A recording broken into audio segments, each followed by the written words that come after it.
The preceding program, Bell & Company, was sponsored by Mario J. Bell, and to the extent applicable, their guests. The views and opinions expressed therein do not necessarily reflect those of Heartland Signal LLC or its management. The preceding program, Bell & Company, was sponsored by Mario J. Bell, and to the extent applicable, their guests. The views and opinions expressed therein do not necessarily reflect those of Heartland Signal LLC or its management. The Sports Cubicle. Commissioner of the American Association of Professional Baseball, Joshua Schaub. So our players are not playing to develop to make it to the major leagues. They play for the name on the front of their jersey. They play for each other and they play to win. So the style of baseball is completely different. They're literally trying to get guys out. They're literally trying to move runners over. They're trying to win the game. So I just want to note that difference as well. The Sports Cubicle, Sunday nights, 9 p.m. on WCPT. This is a WCPT Moment in Labor. On April 1st, California Governor Gavin Newsom raised the state's minimum wage to $20 an hour for fast food workers. And hate to break your conservative uncle's heart, but this is not leading to the downfall of businesses in California. The average hourly rate in California is $38 an hour, meaning many companies already pay more than $20 an hour. Just not many of those are fast food restaurants. And it will not kill the small business industry, as only companies with 60 or more locations will be required to pay workers $20 an hour. It's not just teenagers working in the fast food service, and it never has been, as in 2021, the average age of a fast food worker was 26 years old. But sadly, the average cost of living in California is $68,500, while McDonald's makes $25.4 billion a year, and Wendy's makes $2.18 billion a year. Just a little something you can leave in your uncle's comment section. This has been a WCPT Moment in Labor. We are working for your rights. Think Theory Radio. We're joined by Allie Mae Miller, hypnotherapist. Hypnosis is portrayed in media in general. Manipulation, mind control. People think it's like a truth serum. My clients describe it as they're in control the whole time. It's definitely not a truth serum. The client decides what they share with me, even in a state of hypnosis. Think Theory Radio with Damian Perdue. Saturdays at 6 p.m. on WCPT 820. This is Chicago's Progressive Talk, 820 a.m., WCPT Willow Springs, and online at WCPT820.com, where facts matter. The following program, The Family Meeting, is sponsored by Polaris Insurance Agency, and to the extent applicable, their guests. The views and opinions expressed therein do not necessarily reflect those of Heartland Signal, LLC, or its management. Hey folks, it's Richard Chu, also known as Bad, the Black Asian Dude. Yes, we're on The Family Meeting, but right now, you probably heard about my new show, Choose Views, Monday through Friday, 6 a.m. to 8 a.m. on WCPT. Choose Views is about pragmatic, progressive conversation with a bit of smash mouth talk. Tune in, 6 a.m. to 8 a.m., Monday through Friday on WCPT, Progressive Talk.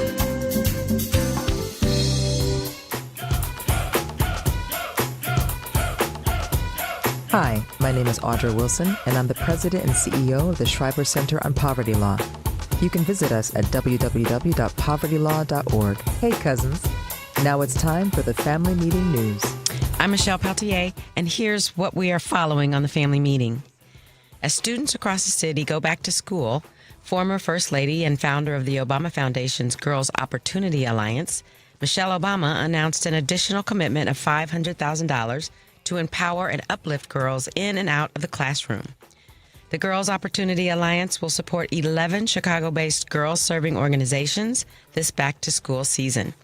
The Alliance will also continue to provide organizational support to more than 60 girls-serving organizations across the city of Chicago through the Girls Opportunity Alliance Network. Yay! On Saturday, September 13th, 2025, the United Negro College Fund, UNCF, hosted its 42nd annual Chicago Walk for Education at Burnham Park along the South DuSable Lake Shore Drive. Funds raised during the walk will go directly to support UNCF scholarship programs aimed at increasing the number of African American college graduates. These initiatives focus on ensuring students are college ready, enroll in college, and persist through graduation. Alderman Brandon Riley, 42nd, announced Wednesday he will run for Cook County Board President in March 2026 Democratic primary. Riley announced the long-rumored move in a social media video where he called himself an independent Chicago alderman and suggesting he'll run to the right of four-term incumbent Board President Toni Preckwinkle. Riley, serving his fifth term on City Council, has been a frequent critic of Mayor Brandon Johnson, and former County State's Attorney Kim Foxx, both part of a progressive political tree leading back to Preckwinkle, one of the area's longest-serving and most powerful Democrats. Please visit our webpage, tfmradioshow.com. You can subscribe and follow us on Fanbase, Instagram, Facebook, Threads, TikTok, Spoutable, Blue Sky, and Twitter. Also subscribe and follow our YouTube channel to view us live and receive reminders when we're on the air. You can also listen to us on Tuesdays if you'd like to have a repeat of our show today. Some of you won't be. That whole line right there gets me. You can listen to us on WARRradio.com, where community comes to listen in North Carolina. We'll be right back. We got a heck of a show for y'all today. It's crazy. Hey, Family Meeting cousins. As you know, we've created a Patreon family meeting subscription and membership page to include you great listeners in our effort and give you a chance to very economically promote your business, organization, or local event. You can contribute as little as $5 per month to get your message out and support the family meeting as a viable voice. We know you appreciate our permanent interest dialogue, get up and dance playlist, and our great guests who stop by. So become a cousin and go to our website, tfmradioshow.com, and click the link.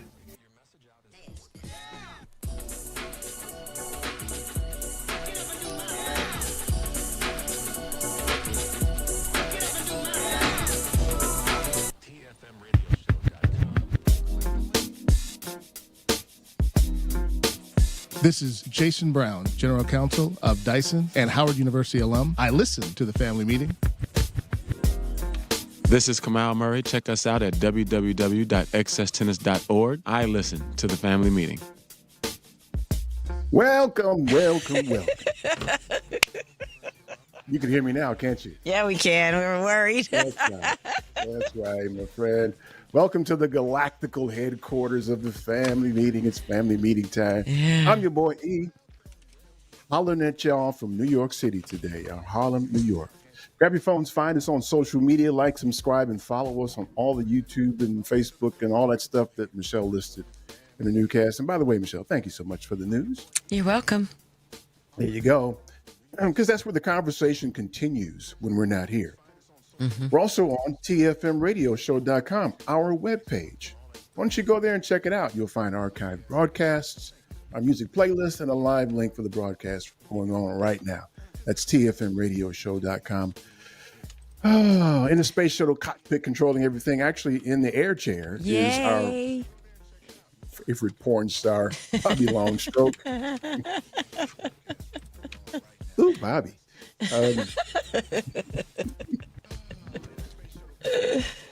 Hey, man, listen, while you're visiting that webpage, tfmradioshow.com, make sure you to mash the button to become a patron for as little as $5 a month. You can help us stay on the air. That's tfmradioshow.com. The lines fill quickly, and I presume I'll be able to hear the phone today. The number is 773-763-9278, 773-763-9278. Michelle, what's up, girl? I'm like in here. Feevin and I are in here, and I'm all by myself. I mean, he's with me, but it's not the same. You're feeling a little bit lonely? I am. Yeah, well, you'll be okay. You'll be just fine. Yeah, I know. Believe it or not, I got this time. I stay at my favorite hotel in New York when I come up here. I'm at the Renaissance on 125th Street, right in the heart of Harlem. And I'm looking out the window at the Hotel Teresa, the significant Hotel Teresa with Brother Minister Malcolm. And I can see all the way down the island of Manhattan. I can see the Empire State Building and that Freedom Tower, as they call it, and all that stuff. That's pretty nice. Cool view up here. Is it a beautiful day there? It's a beautiful day here. Yeah, it's great here. It's in the 80s, I think, today. And we got it in. We got that ass yesterday. We beat Morehouse College in football. Yay! Right, over in Giant Stadium. I hear it was on TV yesterday in Chicago on like the U or something like that. It was on TV. I don't know. I didn't investigate that at all. What? I'm sorry. What? Come on, man. Come on. Rode the subways the whole nine. Had a great time here. Great meals too, by the way. By the way, if you come to New York, there's a place called, get ready, Michelle. It's called The Good Good. Ah. It's on 114th and Park Avenue, still in Harlem. I had the absolute best meal there. What'd you have? I had a ribeye, but these folks did something to their ribeye, man. I think they laced it with crack or something because I'm trying to get some more tonight. It was a fantastic meal. And I like finding those little places. Yeah. My favorite place here in New York is Melba's. For those who visit New York, you know about Melba's. And there's a place called Boulevard that's not far from there. I go there too. But they hit me up to the Good Good. And I was like, okay, a place called the Good Good? I got to go get in. I feel like I've heard about it or I've seen it on social media or something. The Good Good. It could be. Yeah. It could be. Yeah. It's like right under the commuter tracks. So it looks like you may not want to be over there that long, but once you get in that place, it's a typical New York kind of a community restaurant, really, really small. They jam you in there. In New York, they're really anal about getting reservations for your meal. In fact, we were running a little bit behind, and they called and said, "Yo, what's up? You coming or what? What's up?" I love that. I never had a restaurant do, but it was fantastic. Yeah. So yeah, still in New York, man. Okay. When are y'all coming back home? Part of y'all is already there. Oh. Yeah, I'll be back midweek sometime. Okay. Yeah. All right. How was your week, Michelle? Well, it was just an interesting week altogether, and I had Michelle's moments with Michelle on Choose Views on Friday. Mm-hmm. And so, I'm just doing my kumbaya thing. Let's all come together and and work this out. That's kind of. Let's all come together. I'm not talking about the other side. I'm not talking about them. I'm talking about us as a collective who stand on what we believe are the right side of the issues. It's time for us to dim that whole noise and just get to it. Yeah. So Friday before last, I went to a funeral for a dear, dear family friend. She was one of those mothers in the neighborhood that's like everybody's mother. Mm-hmm. And I was honored because her sons asked me to make remarks at the funeral. We're tight. I mean, we go way back, 40, 50 years. We go back. So, it's not completely out of the question. Mm-hmm. But when I got there and I noticed that I was one of only like 3 people that they asked to make remarks, I felt even more honored. Sure. And this was a lady, her name's Lessie Hudson, Lessie Hudson. And she, whenever I was in Milwaukee, I made it a point to just stop by. And she was the kind of person you just knock on the door and you go by, and she's extremely happy to see you every time. Genuinely, not like putting on a show because you got company, but genuinely happy to see you. And I told the audience, the funeral goers, I said, I'm actually a little bit embarrassed that I don't recall in roughly 60 years of knowing her, ever asking her, how are you doing? And it wasn't because I didn't care or didn't want to ask her. It was largely because I couldn't get a word in edgewise. Because when you walked in the door, she was screaming. She was happy to see you. Her eyes were big. She was laughing and hugging you. And she was genuinely enthusiastic to see you. And she started asking about my mother, how your kids, how's your wife, and then she would ask even more questions. Oh, what's that about? And she would just ask because she was genuinely curious and excited about what me and my family, any success we were enjoying. She was genuinely plugged in with that. Nice. mean, she left something with me. Yeah. You know, and what was really kind of telling was that the pews in the church were filled with a whole bunch of dudes. It's mainly young black men, or I shouldn't say young, 'cause I'm not young anymore, but black men around my age, for whom she served as an additional mother. That is amazing, and what a tribute to her. Oh my God, Leslie Hudson, and you probably can't even Google her. I mean, she wouldn't even show up on anybody's radar, right? Yeah. Unless you knew her. She put together the first, because in Milwaukee, when I was young, they didn't, for whatever reason, let the black kids join the soccer league, the community soccer league. Yeah. So she put together the first all black youth soccer team in the city. Milwaukee Kickers was the name of the club. Wow. And now listen, we got our ass handed to us every week. That's not the point, though. That doesn't matter. Right, because I was more concerned about what snack's going to be at halftime. Right, Like, just and being with your friends. Exactly. Yeah, we were kicking the ball, we run after it, and then these European boys and these Asian boys, they beat the hell out of us, man. But it wasn't the point, though. Right. And she broke her neck to make sure that we had what we needed and that we were treated fairly and had a good exposure. And the reason I bring her up is because Leslie Hudson left something to the world. She left something. She left her mark. She lived her, as they say, her dash. Yeah. In a meaningful way. And a whole lot of people are better for her having lived. Yeah. This other dude they've been talking about every week, there aren't many people, if any, that benefit from having him live.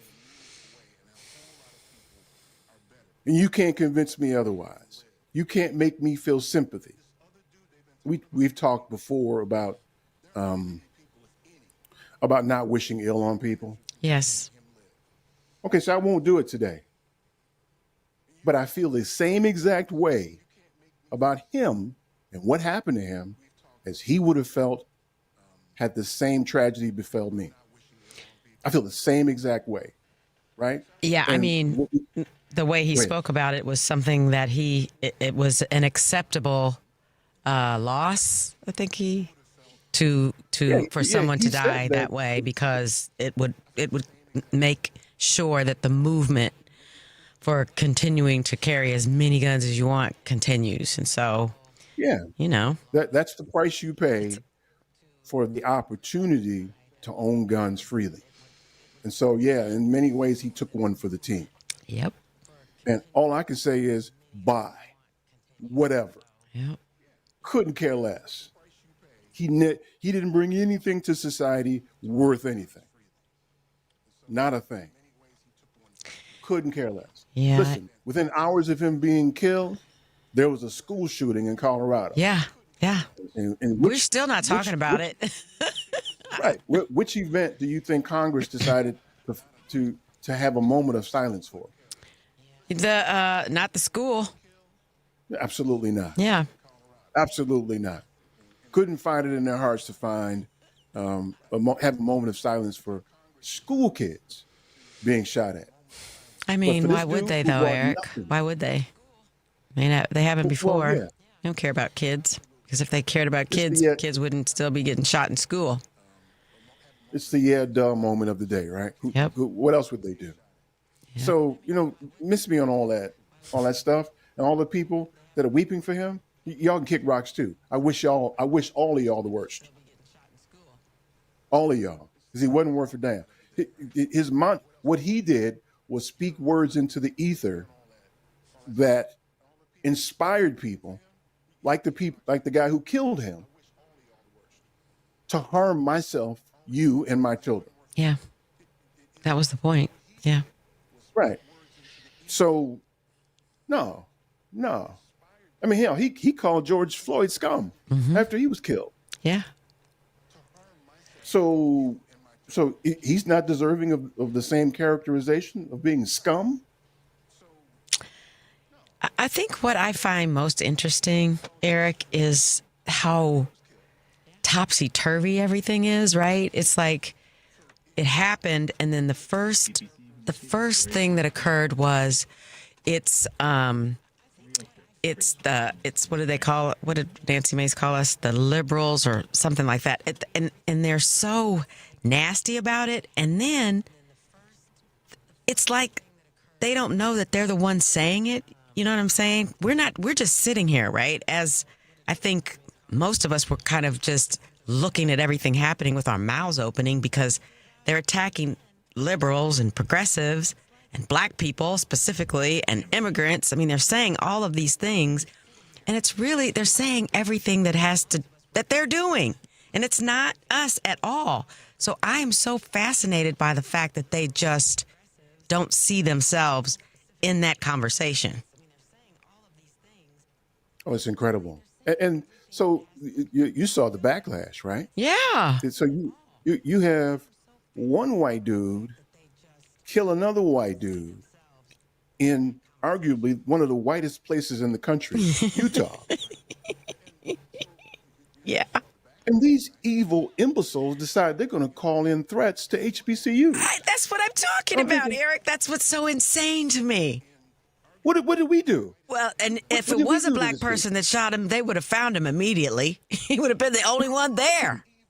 Yeah, it's not hard to find Jerome. It's not hard to find him in Utah. Kwame. Yeah. It ain't hard to find Kwame in Utah. Come on, man. Just nuts. The whole thing was just bizarre. Their responses to threaten HBCU. Yeah, 4 of them. What? And so at the same time, while they're saying that this is a tragedy and violence isn't the answer, they're organizing to commit violence. That's what I mean. That's exactly what it's like. They are speaking out of both sides of their neck, and they don't know what one side is saying against the other. It's all just a mix mash of just crud and nastiness and confusion on their side. So here's the thing. The response, had it been you, Michelle, and I hear you're a good shot, you probably could have pulled that off, right? Not hardly. Had it been you, there would have been some sort of a presidential decree or executive order to round up all the light-skinned black women. Oh, for sure. Mm-hmm. But here again, you got white dudes committing heinous crimes. And let's talk about how he was ill or how he was raised. Or what did his parents do? How was he harmed to make him do such an egregious thing? Man, let me tell you something. Devin accepted. He's the only white dude that I can get down with, right? Rest of them, we need to figure out what to do about these white dudes. The white dudes of the world are essentially the problem. Yeah. They're coming up with all the bad ideas. They're running the corporations that are damaging the environment and raping resources out of other countries. Mm-hmm. It's the white dudes. Can't y'all see this? As much as they run around and tell you it's the Hispanics and it's the Chinese or it's the blacks, it's the white dudes who are telling you that because they're the problem. So I say today, Devin accepted. We brought him over on our team. We need to figure out. Paul too, curly top. That's right. All the rest of the white dudes, we need to figure out a way to deal with them. We need to pass an ordinance against white dudes. We need to create apartheid for white dudes. Oh my.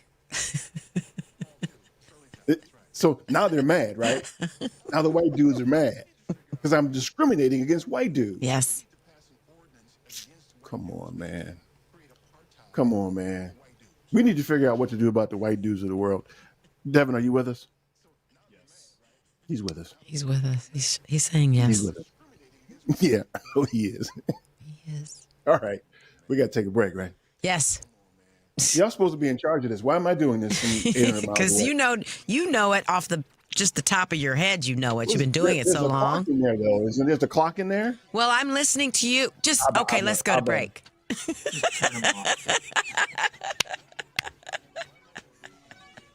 This is Rodney Harrington. Keep listening to The Family Meeting. The Law Office of Darnell Lyles Laws is ready to help you. Whether it's personal injury, criminal, DUI, and OWI, nursing home, product liability, it doesn't matter. Call 219-939-9LAW. That's 219-939-9529. That's right. When you're driving and get into a wreck. You better call Donnell. Had a few drinks too many? A cop hits you with a DUI or OWI? I think you better call Donnell. Arrested and facing criminal charges, misdemeanor or felony? I think you better call Donnell. Purchase a product that causes you or a loved one harm? I think you better call Donnell. When your loved one is neglected and abused in a nursing home? I think you better call Donnell. That's right, you better call Attorney Darnell Lyles and get represented right. And the first consultation is free. Yes, free. So call right now. 219-939-9LAW. That's 219-939-9529. Attorney Darnell Lyles. Darnell Lyles. Calling all valued members of the American Veterinary Medical Association, or AVMA. Your future retirement goals can be achieved. Introducing the AVMA Retirement Plan. Tailored to meet the distinct needs of veterinarians with streamlined administration and reduced burdens. Vets enjoy unrivaled benefits that include service provider oversight, knowledgeable expert investment guidance, and delegated fiduciary services. Veterinarians who use this plan can say goodbye to annual retirement plan audits and annual retirement plan tax reporting. Veterinarians, you can enjoy retirement your way with customizable plans to suit your practice's unique structure. From eligibility to vesting schedules and more, elevate your retirement journey with AVMA's specialized plan. Learn more by sending an email to polaris@polarisadvice.com. Secure your veterinary legacy starting today. Email us at polaris@polarisadvice.com. Securities offered through LimeTree Financial LLC, member FINRA and SIPC. Investment advisory services offered through Polaris Wealth Management LLC. Polaris Wealth Management and MindStreet are not affiliated. Do you have a pain that won't cease? A health issue that's not getting better? It may be time you visited Health on Earth Wellness Centers. With over 20 years experience, 4 Chicagoland locations, and patients that range from 2 months old to 93, Health on Earth Wellness Centers are fully prepared to meet all your chiropractic needs. We have state-of-the-art facilities in Crestwood, Tinley Park, the South Loop, and Naperville. Don't let being healthy be your last resort. Make it your first choice. Make an appointment today at healthonearth.org. That's healthonearth.org.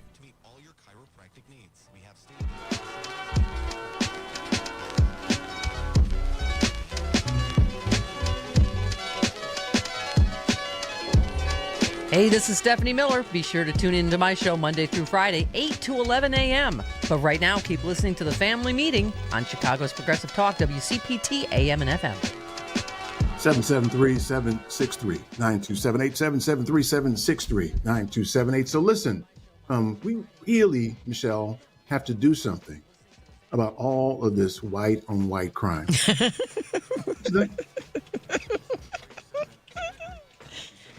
listen, absolutely. It's horrible. It's so bad. Yes. Check the stats. Do you realize that 80% of the white killings are committed by other white people? I had no idea the statistic was so high. Yes. I haven't even looked it up, but what do you bet is the percentage of school shooters, by the definition of school shooters, are white men? I think they're 90-some percent. My recollection is there was only one person of color who shot up a school, or was there even one? Can you Google that? Yeah. I mean, you don't have to do it now. I'm just saying, whoever's listening can Google that, right? Oh. And just like when you see something crazy going on, right? Mm-hmm. A whole bunch of people got shot, or somebody decided to drop a bomb in a I don't know, a cafeteria or something, or you know the kind of events I'm talking about, Michelle. Yeah. And what do we as people of color think? We know it's a white dude. I mean, we're surprised when and if it's not, actually. Right. Mm-hmm. You're surprised if it's not a white dude, right? Yeah. For sure. I mean, that's where our expectation lies, right? And we have the data to back it up, as you would say. Yeah. So what can we do about the white dudes? Well, we need to...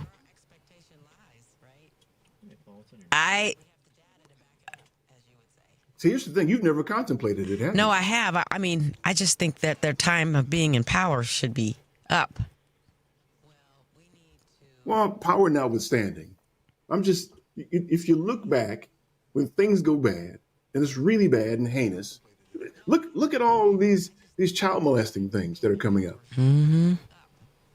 Oh my God.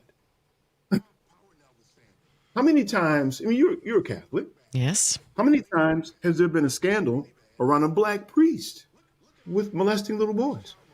It's very rare. It's the white dudes. Yeah. Oh, see, they're getting worked up now. They don't like that, do they? Doesn't it feel a little bit odd to you for me to say it out loud this way? Kind of, yeah. Kind of, yeah. Yeah. Yeah. Because we've been conditioned to not say things like that. It's true. By who? Mm-hmm. By who? Mm-hmm. You're right. White dude. Yeah. It's taboo. Like now they're running around and they're even doing it on stations that aren't as friendly to the conservative movement, and trying to conjure up sympathy because it's more socially acceptable when they know this dude was a piece of garbage. He delivered nothing to humanity worth a damn. He brought nothing but harm and strife. That's true, Eric. But look, that school ground where he was speaking was packed. He's resonating with somebody for some reason, or he was. There was no, you couldn't see grass. But watch this. This is where it gets good, Michelle. You're exactly right. They were packed in there. Yeah. And so the people who opposed his positions, his societal and political positions, you know what they did? Ran. No. Check this out, Michelle. They signed up, got in line to talk to him. Yes. Well, prior to that, they filled out a petition so that he couldn't come at all. And the school denied their request. Look, see how that works? Yes. They filled out a petition. Yes. They signed up to speak to him, and they organized protests and vigils and stuff like that. What did the right-wing white dude do who didn't want him there? What did he do? Got on the roof and shot him in the neck. Shot him dead. Yep. But immediately you had the conservatives on Capitol Hill blaming the progressives. Yes. For killing him. I mean, when all they did was petition and get in line. Yeah. And protest. They didn't shoot him. Nope. Didn't want to fight him either. Right. Just, yeah. They did the same thing when they took a shot at that orange imbecile. Right. All of a sudden it's the left's fault.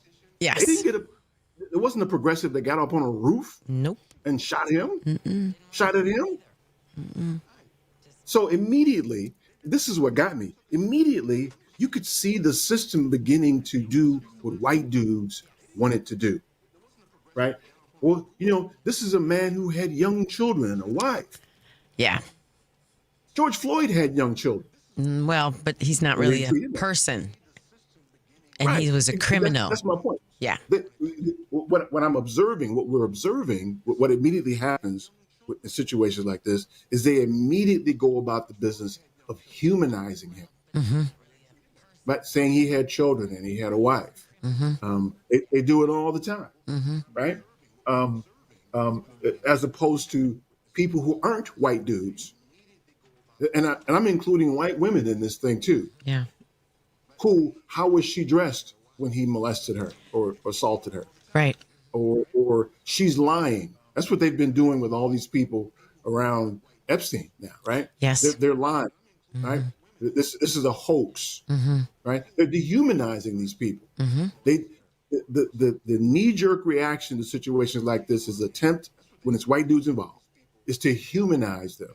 They're even trying to humanize the shooter. Oh, yeah, because he's one of theirs. So, yeah.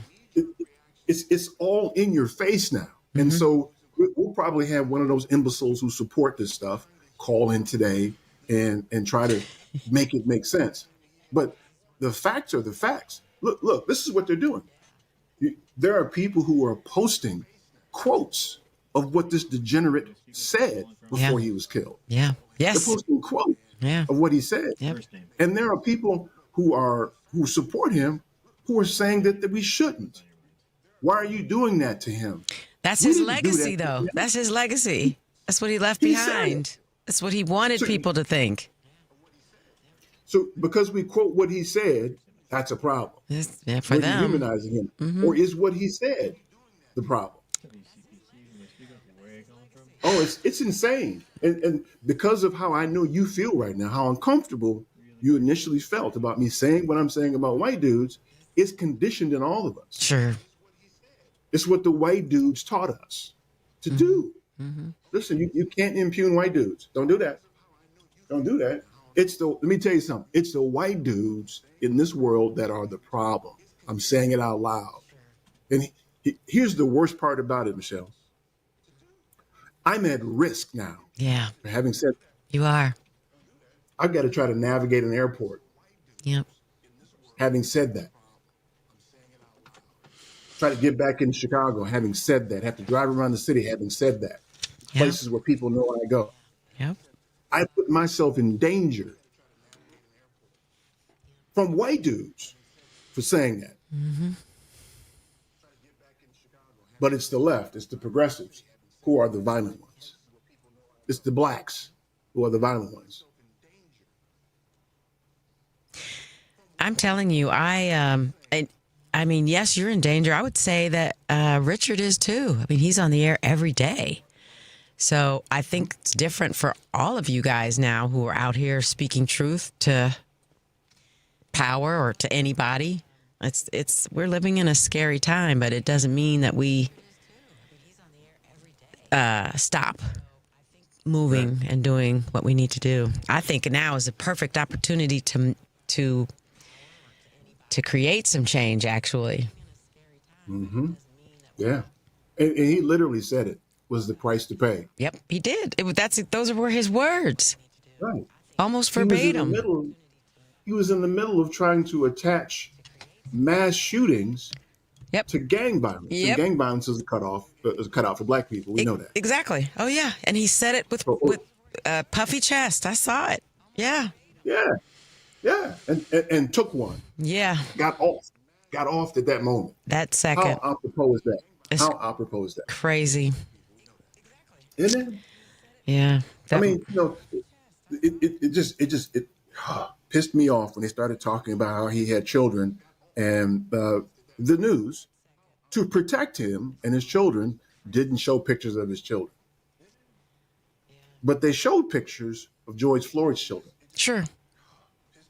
When he was murdered. Yeah. Right? Medgar Evers had children. Dr. King had children. Brother Minister Malcolm, he had children. His children watched him be gunned down in the Audubon Ballroom. Yep. Fred Hampton had children. He had his pregnant wife laying next to him when they emptied their guns into him over on the west side of Chicago. But they had to dehumanize him right away. I mean, it's right in your face. And listen, I'm not appealing to those imbeciles who are listening, who will write bad things about what we've said today. I'm not even appealing to them. I don't care about them. They can kick rocks. I wish them all the worst, right? I'm appealing to the people who claim to be progressive, who know that that the world got rid of a degenerate when they killed that idiot, and the people who are around them, who they let say and do anything in support of a degenerate like that. I'm appealing to them to see this, right? Because some of them, unfortunately, I'm talking about progressives, some of them think there's an order to this country, or a decorum, or a level good that we need to, quote unquote, get back to. Yeah. And what we got to point out to them is how the system reacts to situations like this, right? And again, it's ingrained in many of us to not speak ill of the dead. Yeah. us. It's ingrained in us, not them. Mm-hmm. Right? This is the same guy who said that Dr. King was an evil person. Yep. Right? A person that by wanting fairness and equity, you're evil in his mind. Right. And by demanding it with peaceful protests and nonviolence, in his mind, in this degenerate's mind, that made Dr. King evil. You cannot make that make sense. I would not dare ask anybody to make that make sense because you can't. Well, and now on the flip side of that, there are some of them comparing him to Martin Luther King. I don't know if you've seen that. Oh yeah, that made me want to cut somebody. I mean, honestly, look, I think that one of the most valuable things that you do with this show that I think really matters now is language and how they describe. I think this is a perfect illustration of what you've been saying for a long time. Take Kirk and take George Floyd and how, or even Trayvon Martin. Remember how, I mean, he was just going to get the Skittles, and remember how they just changed it? Like, why was he walking around in the dark? And they made it like he was the menace when he was just a kid going to get some candy. Mm-hmm. And they didn't talk about Zimmerman that way. And Zimmerman was a crazy criminal person, but the language that they used to describe both of them to make what he did okay, I think is something we as a public, general public, need to pay attention to. Specifically, I think white people, Eric, because I don't know that they have honed in on it to as much as we do. We do because we have to. But I think it's an opportunity for them to actually see what we're saying in real time and understand the differences and why those differences are happening. What's the point of making us so different? Why do they want to make us so, I don't know, inhuman or animalistic? That's the word. But they're white and pure and wonderful. And so why is that happening? Why does that matter to them? I think it's time for white people to really start paying attention to it. And what did we do? What did we do? We didn't do nothing. we didn't even ask to come here. Right. What did we do? We just exist. I mean, just merely asking for equity. Equity. That's it. That's it.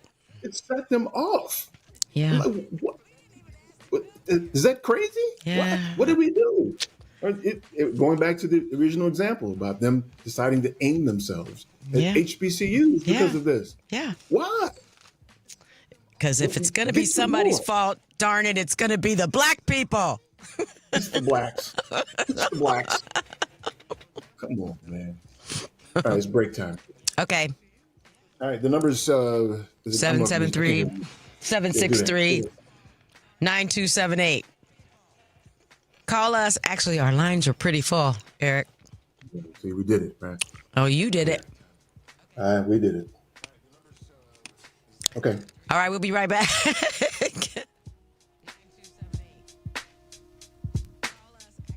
Hey, Chicago, this is motivational speaker and author William A. Eady II, author of the book Listen If You Want to Succeed. Keep listening to The Family Meeting.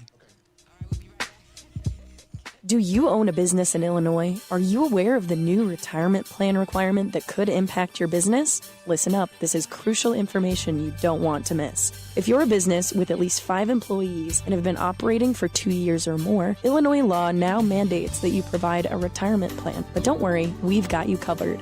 Polaris Wealth Management can be your professional partner in navigating this new landscape. We specialize in helping businesses just like yours establish affordable retirement plans that meet your needs and keep you compliant. You may avoid penalties as high as $500 per employee by acting now. Our team of seasoned professionals will guide you through the process step by step, making it easy for you to set up a 401k, a simple IRA, or another qualified retirement plan. Visit our website at polarisadvice.com for more information or shoot us an email at polarisadvice.com. We're here to help you provide your employees with the retirement benefits they deserve while safeguarding your business from potential fines. Don't let these changes catch you off guard. Contact Polaris Wealth Management today, and let's work together to build a better retirement future for your employees and your business. Visit polarisadvice.com or email us at polaris@polarisadvice.com. Securities offered through Lion Street Financial LLC, member FINRA and SIPC. Investment advisory services offered through Polaris Wealth Management LLC. Polaris Wealth Management and Lion Street are not affiliated. Shades of Sisterhood, a coloring book honoring the power of Black women by Candace Robinson, is a creative and inspiring platform that celebrates the strength, resilience, and beauty of Black women. Designed as more than just a coloring book, it serves as a tribute to the diverse experiences and accomplishments of Black women throughout history and in contemporary society. Grab your copy today at Amazon.com. Shades of Sisterhood, a coloring book honoring the power of Black women by Candace Robinson. Itsashort.com. The website is itsashort.com, spelled ITSASHORT.com. We are the best designation on the internet for award-winning short film, video, and web series. Artists are from all over the world. They are award-winning from various festivals, but you can find us at info@itsashort.com, customer care at itsashort.com, and we'll get back to you straight away.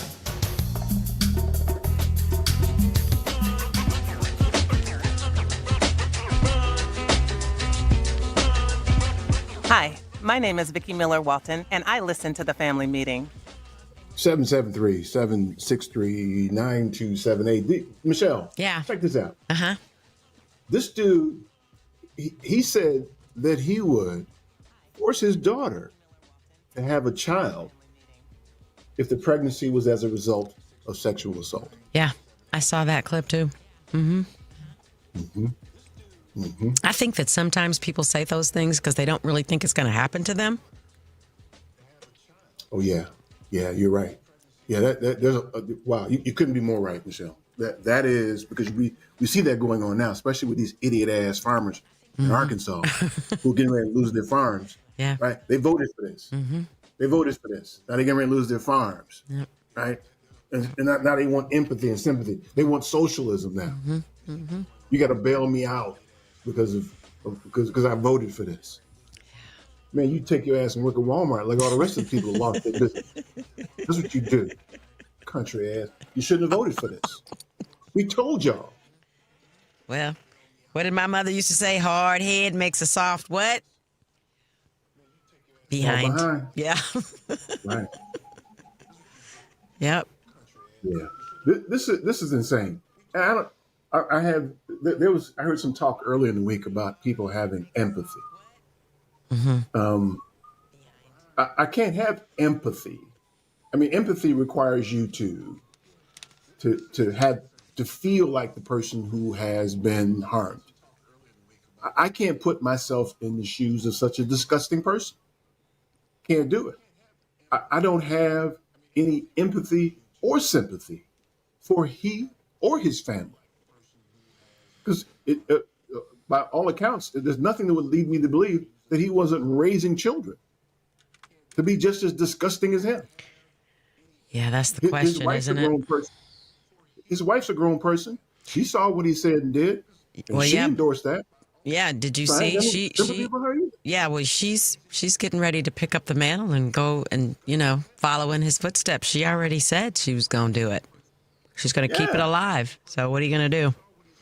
If you've got somebody that introduces, and what's the term? I threw out a term to you guys in group text this week that was new to me. Oh, I'll find it. Let me tell you. Yeah, that term. It's been bouncing around now, right? It's indirect violence is what he was engaged in, right? Yeah. And so it's almost as if into anybody. Stochastic terrorism. Yeah, there it is. Stochastic terrorism. Anybody who asks me to have empathy or sympathy or feel some kind of way or have some sort of decorum for the dead, it's offensive. I'm offended by that and a little bit angry that you would ask me or imply that I should. Because to my way of thinking, and y'all don't like my analogies typically, I know, but it's as if you had somebody who was going around slapping little girls, and he got slapped back, and now I'm supposed to feel bad that he got slapped. Not going to do it. Not going to happen. And while he was alive, I wished him all the worst. I hope bad things happened to he and his family, and I'm glad it did. We don't need that kind of people on earth. Sometimes,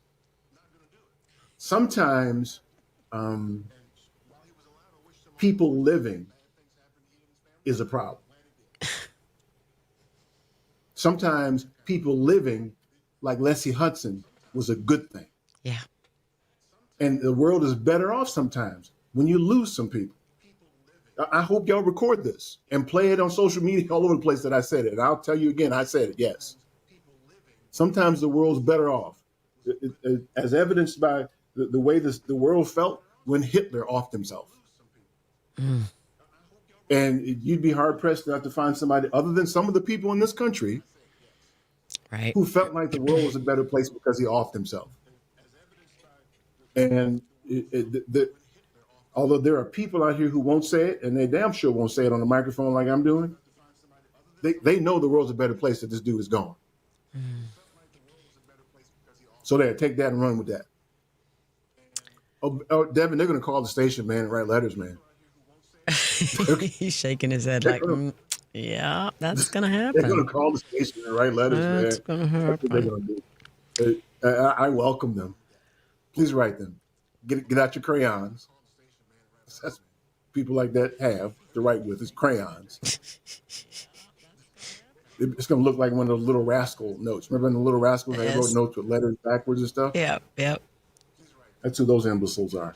Please write your letters. Send emails. Please do. I welcome them. Would you like to take a call before we go to break? Do we have time? We do. I encourage it, this one. Okay. Okay, let's talk to Verlon. Oh, my God. Why do you pick that one? Because it's the end of the hour. Oh, my God. You all just lost the midterms. You think people waited 4 years to re-elect Donald Trump? Watch what happened. In the words of Obama, you're going to get a shellacking. I'm gonna tell you something, man. This man was a husband, a father, a God-fearing man. Even though I'm not religious, he was a good person. And I'm so was George Floyd. So was George Floyd. So was George Floyd. Whatever you say, man. I'm not even going to argue that. No. That's called a bait and switch. That's called a bait and switch. You understand? I'm in charge here. I run the show, right? You understand that, partner? Hey, I was honest with your call screener. I'm calling in to talk about your topic, Charlie Kirk. That's your topic. I don't really care what you have to talk about. I'm stopping for a second so that we can acknowledge that George Floyd had a family. He had children. That Dr. King had children, and he was scum, according to your boy, the old God-fearing scum caller. That's God-fearing, calling Dr. King the king of peace. That's God-fearing in your world. And guess what? They all were killed by the same death cult. Democrats, Medgar Evers, all of them got killed by 7 Democrats. And guess what? That's stupid. That's just stupid. They do the same thing all the time, right? Yeah. Don't make it political, and then they make it political. It's white dudes. Your patron saints, white dudes. It's white dudes who are doing this, regardless of the party. So this idiot is going to try to imply that somehow or another, the DNC is behind the killing of Dr. King. That's what it sounded like. Right? That's just stupid. He is so, and listen, this is educational for people who don't know black folks like that, right? Yeah. He was, Stephen in Django. Mm. Remember Stephen? Mm-hmm. Yeah. We've always had them among us. Oh, yeah. Right? Yeah. Samuel L. Jackson played him. Yep, I know who you're talking about. Mm-hmm. That's right. You know, for them, there's some safety and comfort in being white adjacent, in falling in line with the white dude's mantra. Exactly. Which is to feel some kind of way. So he goes down the line. See, he started off down the line of God-fearing and he's a family man, all that other kind of stuff. He also was a piece of garbage. I'm trying to resist swearing. Just because you can breathe doesn't make you all of a sudden a good person. Just because you go to church doesn't make you a good person. Just because you proclaim yourself to be a part of a religion doesn't make you a good person. I feel like this whole religion thing now is so distorted. I don't even know how people can I don't know how Verlon could actually say he was a God-fearing Christian man. I don't think people understand what a relationship with God is supposed to look like. And it's not supposed to be, let's just kill all the people that we disagree with. I don't understand it. I have to admit, I don't understand either, because it seems to me that they're characterizing that relationship as being hateful. Yes. As being Yes. And it's not right. Right. I mean, if that's how y'all get down, then say it out loud. Say it out loud. I mean, you can't be both. It doesn't make any sense. No. And for intellectual midgets like that, it makes all the sense in the world. Because they're intellectually lazy. They're just, I mean, it's the definition of stupid. Just stupid. That's something. I can't say anymore. I don't have any more patience for that. Listen, I could tell. They can call and they can get started as soon as they go on that tirade, because you know it's coming. Yeah. It's always the same talking points. It's always the same rhythm and cadence. Yeah. It's always the same thing. It's like somebody read it to them. You can go kick rocks, right? I wish you all the worst. I hope bad things happen to you and your family. I hope it all happens bad. You deserve, like your boy, you deserve it. How about that? Okay. I'm going to tell that, Martin said. Oh, Devin. In fact, Devin, when the letters start coming or the emails start coming, you feel free to open them. It's fine. That way, Michelle, if there's any poison in there, he gets it first. Oh, dang. Why you want to do that to our guy? I like Devin. I'm like, I'll tell Mr. Mark to open them for us. There you go. Yeah, have the general manager open them. Yeah, that's right. The boss will be open with you. They're probably going to address them to him anyway, right? I don't care. I don't care, because here's the thing. Somebody's sitting in the chair right now saying, yep, but they won't say a word about it. They won't say it out loud. Yeah. For fear of losing their job. The white dude is going to fire them for feeling that way or saying that. But they're not going to say it out loud. So I'm saying it for you.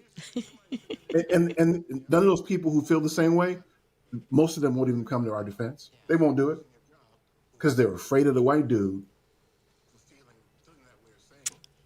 Sometimes you just got to stand up, man. Well, sometimes you just got to stand up. Got to stand up and be ready for whatever the consequences may be, too. That's right. As I'm sitting here, as we go to break, I'm sitting here literally looking at the Hotel Teresa, Brother Minister's offices and second home. Excuse me. Right down the street here, where they tore the Audubon Ballroom down. Yeah. That same day, he's quoted as saying, "It's a time for martyrs."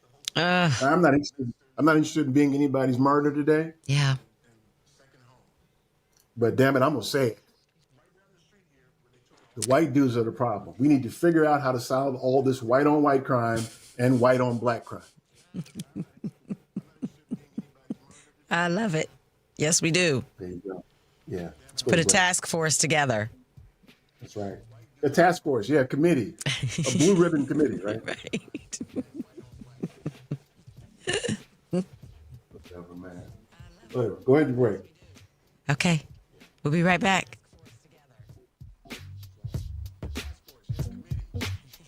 Hi, this is Berna O'Brien with Women's March Illinois. Keep listening to The Family Meeting.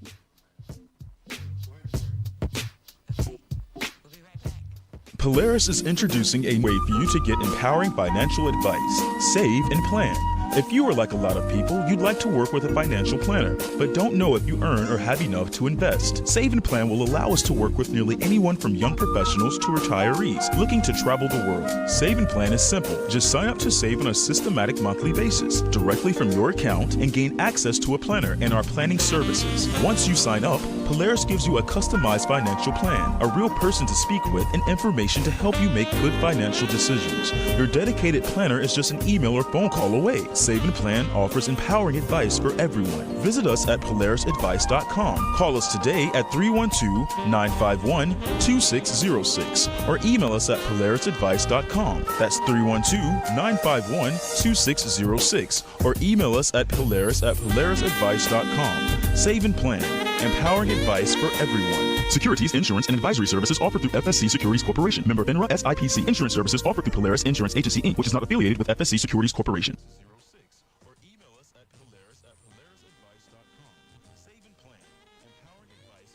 This is Miss Lady B, La Boricua. Now it's time for the family meeting news. Oh, that's okay. Welcome back. I was reading something else. Welcome back. This is Michelle Peltier, and here's more of what we're following on the family meeting. Officials broke ground Sunday on the MAAFA Center for Arts and Activism, 42141 West Washington Boulevard, formerly St. Barnabas Episcopal Church. The center will be the home base for the MAAFA Redemption Project, a social justice ministry of New Mount Pilgrim Missionary Baptist Church, 4301 West Washington Boulevard, which bought the St. Barnabas building in 2014. The $8 million center will also house MAFA's outreach services for young women and the Sanfoca School for the Arts, which will offer dance, musical theater, visual arts, and digital arts programs. Renovations to the church building will include masonry upgrades, new flooring, a new podcast studio, workout studio, lounge areas, and arts education's classrooms and garden spaces will be added outside the building. Very nice. I'm looking at their website. It looks like it's going to be very nice. Amazon is ending a program that allows members of its Prime membership subscription program to share their free shipping benefits with people who don't have the same primary address. Amazon is encouraging users who don't live with the account holder to subscribe to their own membership at a discount rate of $14.99 for 1 year. Let me say that again.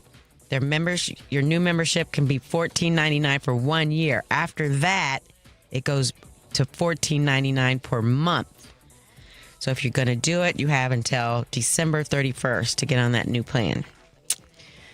I don't know that I'd recommend it, but you know. Walmart will open its first branded stores on the African continent, starting with locations in South Africa. The major U.S. retailer intends to open its doors for African customers this year. In South Africa, Walmart already owns a local subsidiary, Massmart, which it fully acquired in 2022, alongside its other chains, including Marco, Game, and Builders Warehouse. The move not only aims to establish Walmart as a brand within the region, but also to insert itself with local competitors such as ShopRite, Woolworths, and Pick and Pay.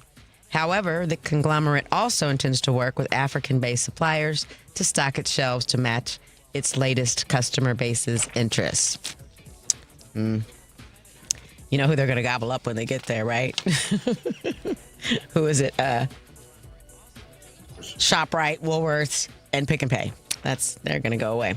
Please visit our webpage, tfmradioshow.com. You can subscribe and follow us on Fanbase, Instagram, Facebook, Threads, TikTok, Spoutable, Blue Sky, and Twitter. Also subscribe and follow us on our YouTube channel to view us live and receive reminders when we're on the air. You can also listen to us on Tuesdays at WARRradio.com, where community comes to listen in North Carolina. We'll be right back. Don't go anywhere. This is Chicago's Progressive Talk, 820 AM, WCPT Willow Springs, and online at WCPT820.com, where facts matter. Hey, family meeting cousins. As you know, we've created a Patreon family meeting subscription and membership page to include you great listeners in our effort and give you a chance to very economically promote your business, organization, or local event. You can contribute as little as $5 per month to get your message out and support the family meeting as a viable voice. We know you appreciate our permanent interest dialogue, get up and dance playlist, and our great guests who stop by. So become a cousin and go to our website, tfmradioshow.com, and click the link.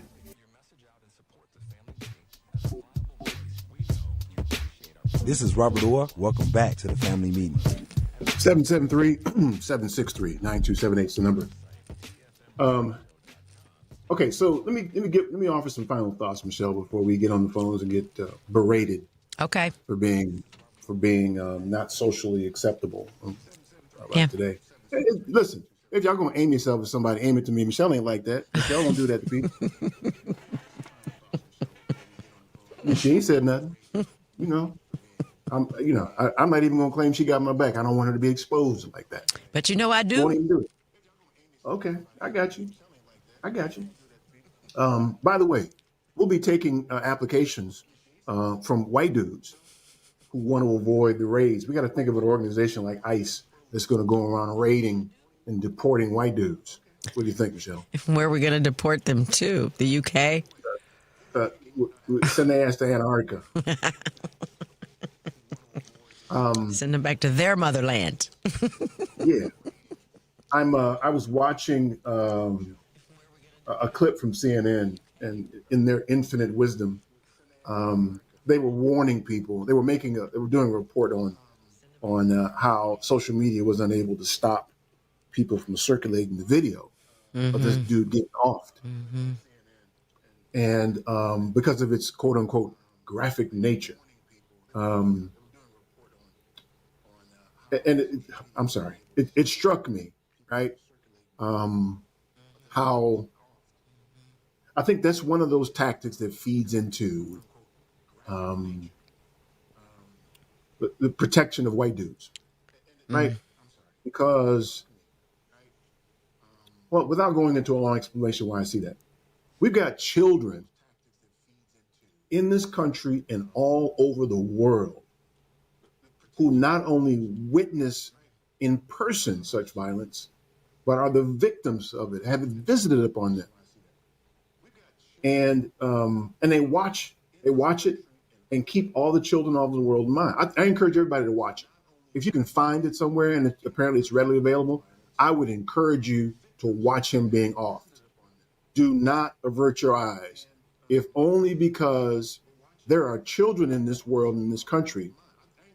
Let's start with the victims of, or the children who've endured school shootings, who've heard the shooting, who've seen their classmates gunned down. How about let's start with them? They have to see it. So I think it's important that you see such graphic violence. One thing it does for you is it helps you understand what these assault rifles can do, what these tumbling bullets that apparently it entered in his chest and it ricocheted and came out of his neck. That's what I'm told recently. That's not what it looked like. Well, because you saw the video then, right? Yeah. Unintentionally, I saw it, and it went right to his neck. It could have done something different. It was an exit wound. It was an exit wound out of his neck. It was an entry wound to his neck. It was an exit wound. It said it went into his chest, right below his neck, and it ricocheted around and came out of his neck. Okay, I'm not going to look at it again to see what it is, because 3 times was enough for me. But my first thought was to just kind of piggyback off what you're saying, and a lot of people said it, but I really my mind went there. I thought about all of the children who have been shot in these and what that's done to their little bodies. What those bullets do to their little bodies. Little bodies, yeah. It's two things. It's what it did to their little bodies, and it's also for the children who saw their classmates. Oh, my God, yeah. Right? You know it just ripped their bodies apart. You know it did. Oh, my gosh. It was just, that one bullet and I actually still am haunted by that image. CNN did a segment on the trauma of the students at that school in Utah Mm-hmm. were enduring as a result of having witnessed him getting off. Mm-hmm. And yes, that's a traumatic thing to see. Oh my that gosh. man, if you saw the video, you saw gushing blood coming out of his neck. We saw somebody crazy. die, literally. I mean, because, he was probably gone by the time he hit the ground.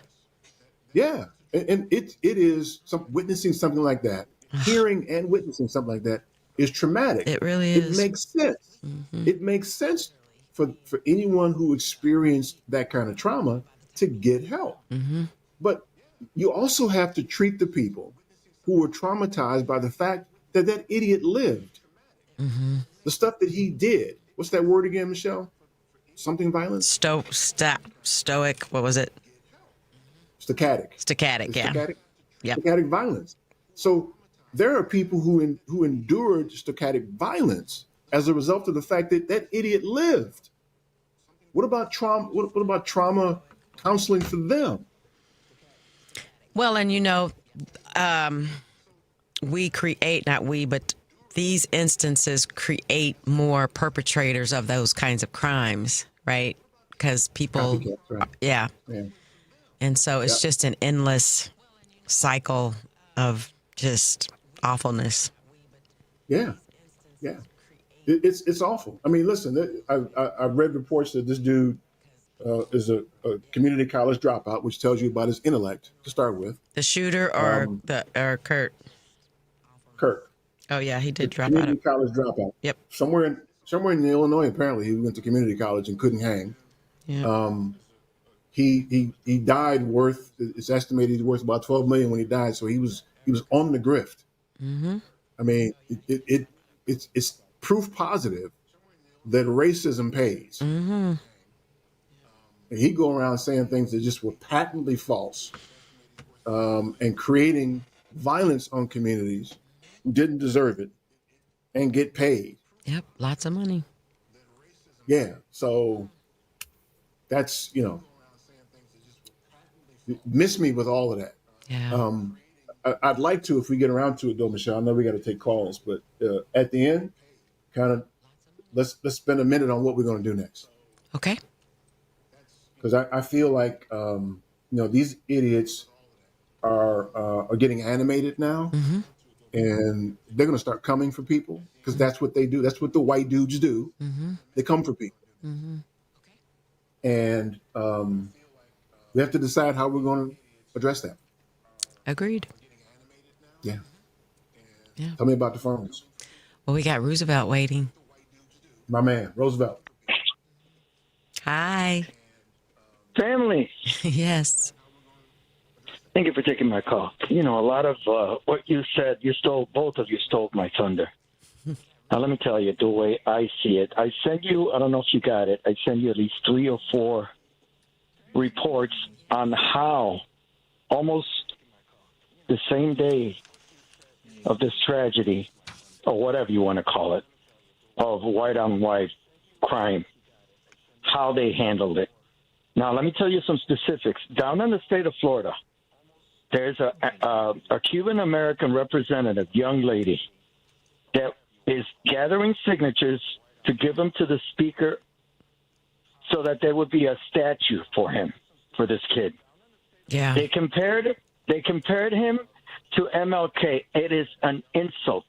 And the gentleman that you hung up on, I have my own V.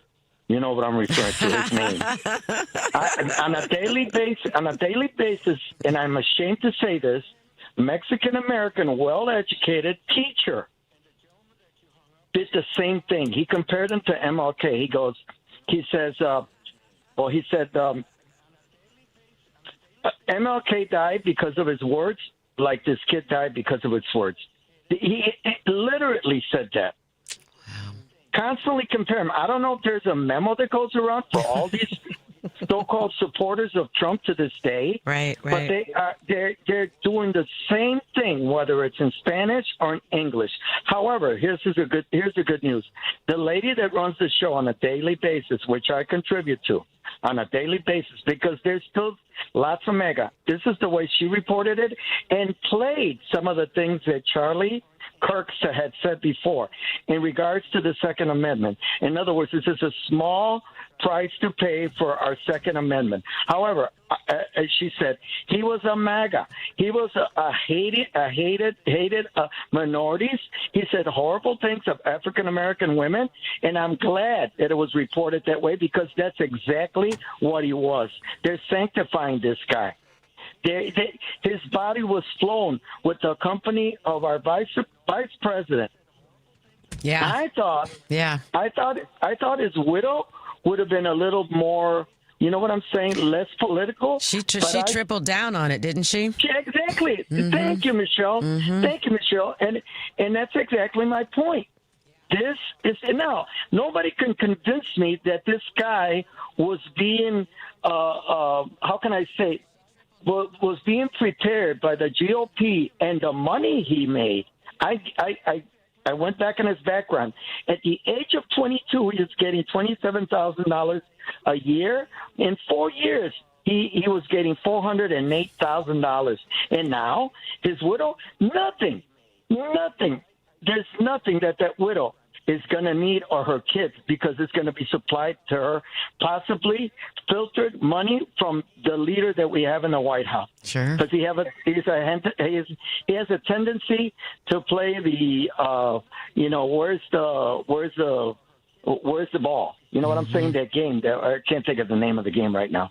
But anyway, the point I'm trying to make is exactly what you said, Michelle, what you said, E, and that what about the parents of the shooting in New England, which almost the same thing that happened here happened with Alex Jones, that said it was a hoax. Right. That was white on white crime, Mm-hmm. and those parents were getting threats until finally he had to pay. None of this stuff is going to happen until somebody does something for the victims. That includes the parents of children that are cut in half. I'm glad you said what you said, Michelle, but I'm also saddened by our youth, how they're being, how can I say, horrified by the acts of people that have control of weapons that shouldn't have in their hand. Yeah. And my youngest kid saw what you saw, Michelle. My youngest kid was born in 2009. In this December, he's going to be 15 or 14, whatever. I can't think right now because I'm horrified of the way these children are being raised. So that I'm going to expand what you said, Michelle. It's not only the kids that were there that saw it. It's not only the kids that saw what happened in Sandy Hook, what happened in Texas and El Paso with the Latinos that were killed, and manifestos that they leave behind. Yeah. And most of these people they make it in a way that they get a hold of these things. And don't tell me no BS that because they're white, they have a problem with their heads. Don't tell me that thing. It's meditated murder. But the point I'm trying to make is that these children that are being raised, they're seeing this thing. They're getting used to it. It's like a game now, meaning my kids, everybody's kids. It's so easy to get a hold of videos and things that are horrible. When I was a kid, this didn't happen. Yeah. Now, we had even Reagan, which I hate everything about Reagan, but even Reagan was almost murdered. Yeah. And think down the by a white dude. By a white dude, right? Exactly. There's my point. Exactly. There's my point. But another thing I want to say is this: that no gun control. And by the way, somebody else on that show in Spanish said, "Well, both parties are the same. Both parties take money from the NRA." I go, okay, if that is true, how come during all these years both parties haven't gone to the point of voting? I go, there's only one party that continues with this. And I said, I could generalize on this. The Republican Party, in general, completely gets money from the NRA. Now, the Democrats do down south because they're, they believe in these weapons. And I keep on saying this in Spanish, the worst state in this country, and it's debatable if it's Texas or Florida, but I believe it's Texas. Look at the shootings that have happened in Texas, and they don't do nothing about it. Look at the governors in red states. Look what happened, the tragedy that happened in Texas with the Guadalupe River. But all these children died. You know, these people don't care about lives. Go ahead. Roosevelt, we got to do something about the white dudes, man. That's all I'm saying. Yeah, exactly. My point. About the white dudes. And all this white on white crime.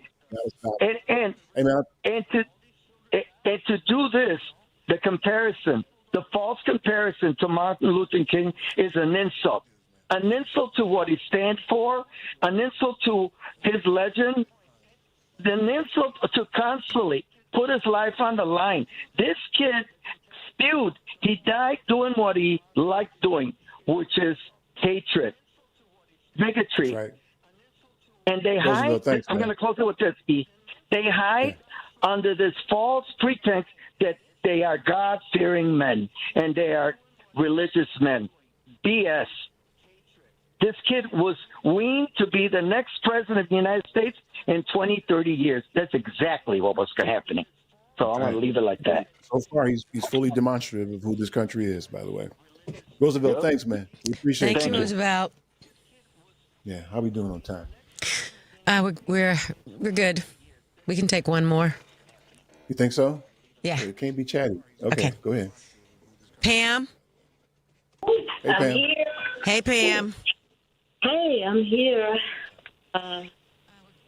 Wow. I got your back, Eric. Michelle, I got your back. Thank you. You haven't said a thing that is incorrect. And I'm just putting a call out for the GWP, Eric and Michelle. You all know that's the good white people. Because, you know, in our circle, they always tell us, oh, well, what about the good white people? Hey, you GWP, come and handle yours, please, before someone else does. Now, I observed this morning all of the political shows, just absolutely disgusting. They wanted to sanitize his image. He's a political activist. He's an organizer. And I just thought, how disgraceful. And I really was disappointed in Donna Brazile. Oh, what'd she say? I missed her today. It was just, well, you know, I think she said everything was gloating. Nothing about what the truth. And then the young lady on Channel 5 on the panelist, I can't go back and review it. It was upsetting to me. So what we know is that he is a racist, was, whatever you want to use. And I said, I am not going to mourn the death of a racist. And then for those of you who are not sure what he said, Joy Reid did a good compilation of his statement. So they speak for themselves. It is hate speech. And guess what, guys? There is a consequence to your freedom of speech. There is a consequence to it. So right now, I'm feeling, I'm sick and tired of it. I am sick and tired of it. And we have got to call it out at every stage because now it's going to escalate. We taxpayers had to spend our money transporting that racist body on Air Force Two. Taxpayer dollars.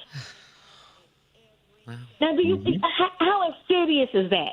They are openly, they meaning the adjudicated sexual abuser, best friends of a child rapist who raped 13 and 14-year-olds, that person in the White House, and the rest of the racist country celebrated, openly celebrated in our face this racist. And we better be real clear about what we're seeing. And then the media is now complicit. And so I'm alternative media all the way. I'm into Roland Martin. I'm into Joy Reid, Midas Touch. I'm into Family Meeting. I mean, we've got to tell the truth as black people about this. Yep. And and people who support this racist regime, we're going to have to let them go. We're going to have to identify them and just really let them go. Yeah. And we're going to have to move in a way that we've never moved before because we've seen this. Our ancestors have seen this. And so now it's our turn, unfortunately, how we're going to deal with it. But Eric, you haven't said anything that I disagree with. And I know you're a businessman. So I'm wondering, where does your courage come from? And the rest of these black billionaires and millionaires can't say a thing. And I'm calling it out. You all remember Oprah Winfrey. She told us, racism was going to die when all the old racists died. She wasn't going to do any shows on racism anymore. And two of her proteges are, guess what, working with this adjudicated sexual abuse. I'm talking about Dr. Oz, and I'm talking about Dr. Fields. Yeah. So That's right. where is she? That's right. Where are her billionaires? You guess what? Kirk, he was funded by a billionaire. That's what supported him to drop out of college and to get Turning Point established. Yeah, so I see clearly what the white racist billionaires are doing. Where are our billionaires and millionaires? There we go. I'm waiting to hear from them. I'm waiting to hear from them, Pam. I'm with you. I'm waiting to hear from them. And to attack the HBCUs, the white boy is killed, and you attack by another white boy, and then you attack the HBCUs. We have to stand up for those students, and we have to stand up for those parents. We publicly. I've already called elected officials. You've got to say something on the floor of the House and the Senate, because this is disgraceful and despicable. Say something. That's right. Pam, we appreciate you, girl. You well. Thank you. Thanks for having my back. Thank you, Pam. Yes. Have a good week, okay? Let's go to break. Okay, we're going to take a break. 773-763-9278. Come back and join us at the family meeting.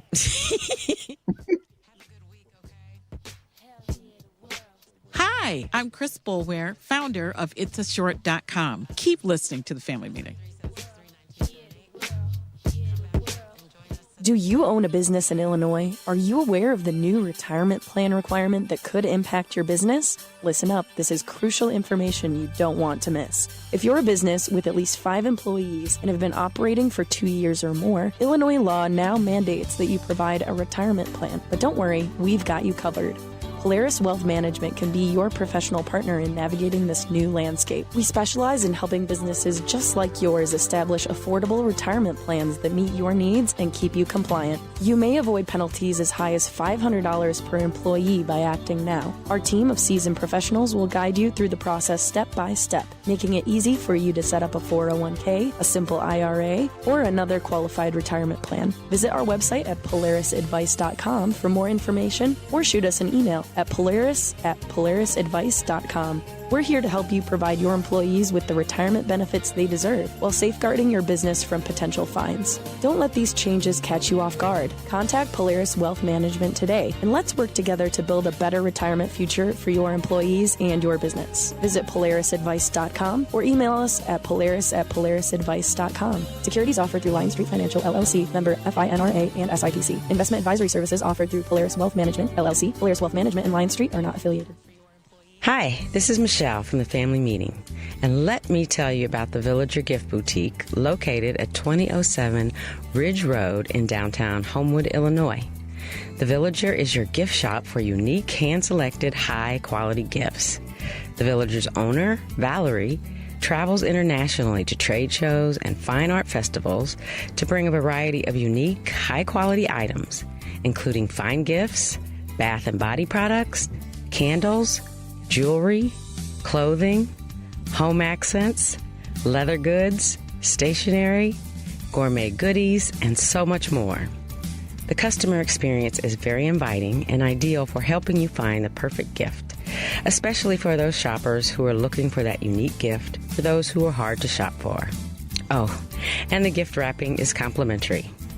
Shop in person in Homewood, Illinois, or online at thevillagergiftshop.com. That's thevillagergiftshop.com. At Saga Martial Arts, we're dedicated to preserving the traditions of Shurei-ryu Karate. Our dojo is more than a place to learn martial arts. It's a place to build respect, self-discipline, and confidence. Whether you're a beginner or an experienced martial artist, young or old, we offer a supportive environment for you to grow. Join our community. Embrace the rich history of karate and discover your strength both inside and out. Saga Martial Arts, where tradition meets excellence. To book a lesson, give us a call at 312-927-0184 or send us an email at karateandvillapark@gmail.com.